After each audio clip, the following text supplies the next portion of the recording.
Finally हम लोग पहुंच चुके हैं जैसलमेर के रेलवे स्टेशन और अब चलते हैं रेलवे स्टेशन से बाहर। और हम लोगों का अब गेस्ट हाउस देखने के लिए गए हैं संदीप भैया और अरियन के पापा। और स्टेशन पे आप देख ही सकते हैं काफ़ी भीड़ है और सामने जो बोर्ड लगा हुआ वो है तन्नोट माता मंदिर की पूरी जानकारी, वहाँ की आरती वगैरह कब होती है और तन्नोट माता मंदिर में पूरी जो सेवा और आरती की जो जिम्मेदारी है वो सब आर्मी ऑफिसर्स करते हैं। फिर हम लोगों ने एक गेस्ट हाउस लिया जहाँ नहा धो के सब रेडी हो गए हैं और गाड़ी कर ली है हमारे माता जी के दर्शन करने के लिए जाने के लिए। और दक्ष ने लगाया है माता जी का जयकारा और उसके बाद हमारी गाड़ी रवाना हो चुकी है। और हम लोगों की आदत है मारवाड़ियों की कि घर से कहीं भी बाहर जाओ या गाड़ी में बैठने के बाद हमारी गाड़ी रवाना हो तो हम लोग पहले माता जी के देवी देवताओं के जयकारे लगाते हैं, उसके बाद ही जाते हैं, क्योंकि इससे मान्यता है कि हमारा सफ़र शुभ होता है, एकदम सफल होता है। तो बस वही आदत है। और यहाँ के नज़ारे देखते देखते सच में बहुत ही अच्छा लग रहा था। ये है जैसलमेर का किला जहाँ पे आज भी लोग किले के अंदर रहते हैं। हर राजस्थान में जितने भी किले हैं सभी में कोई भी रहता नहीं है, लेकिन ये एक ही किला ऐसा है जहाँ पे लोग अभी भी रहते हैं। तो अभी तो टाइम है नहीं हमारे पास, क्योंकि आज ही हमें वापस रवाना होना है, नहीं तो हम लोग ये किला देखने ज़रूर जाते।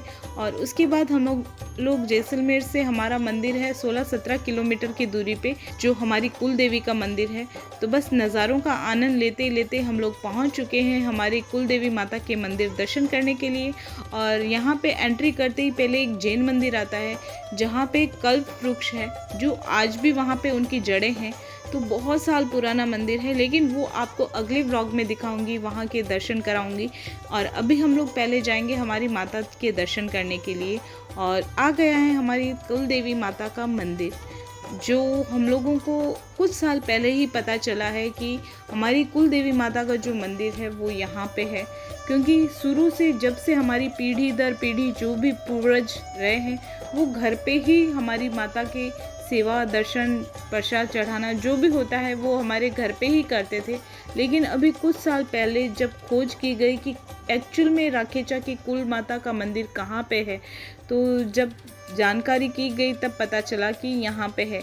तो पंडित जी को रास्ते में ही फ़ोन कर दिया था कि हम लोग आ रहे हैं, तो पंडित जी आके बैठ गए थे पहले से ही और हमारा इंतज़ार ही कर रहे थे। ये है मंदिर का आंगन और यहाँ पे हाथ वगैरह धो के उसके बाद हम जाएंगे मंदिर के अंदर।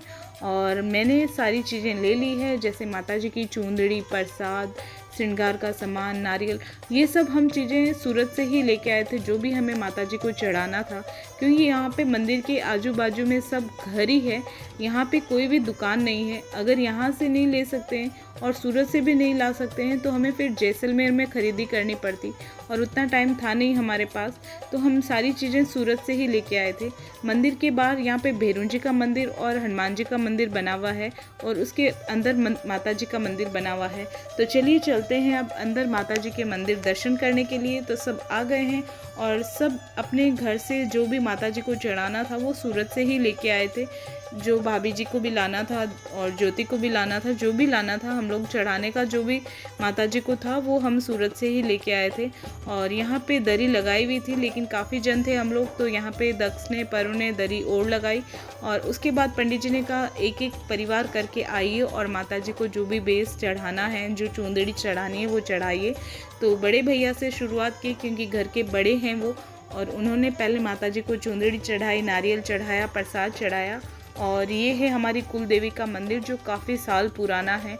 और उसके बाद हम लोगों ने चढ़ाया माता जी को चूंदड़ी और नारियल, प्रसाद जो भी हम लेके आए चढ़ाने के लिए।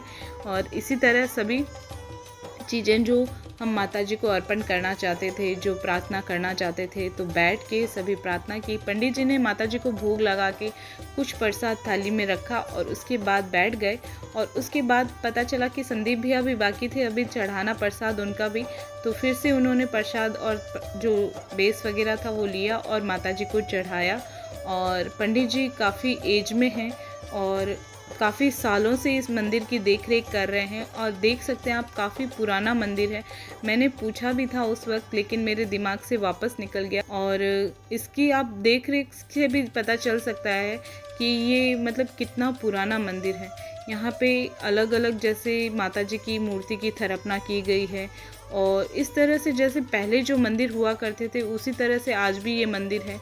और यहाँ पे पंडित जी बताते हैं कि जो यहाँ पे घंटी लगी हुई है वहाँ पे अपनी मनोकामना मांगते हैं मूली बांध के, और जो भी मनोकामना होती है वो वहाँ पे माता जी को बोलते हैं तो वो इच्छा पूरी होती है।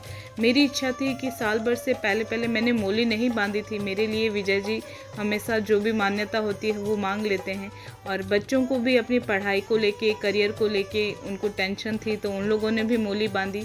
लेकिन पंडित जी बच्चों को समझा रहे थे कि हम जब मूली बांधते हैं उसका मतलब क्या होता है, तो वो बच्चों को पूरी जानकारी दे रहे थे और समझा रहे थे कि अगर हम धागा बांध रहे हैं, जो मनोकामना कर रहे हैं, वो मनोकामना पूरी होने के बाद आप वापस आओ, आपने जो प्रसाद बोला है, जो भी कुछ बोला है वो चढ़ाओ और माता जी के दर्शन करो।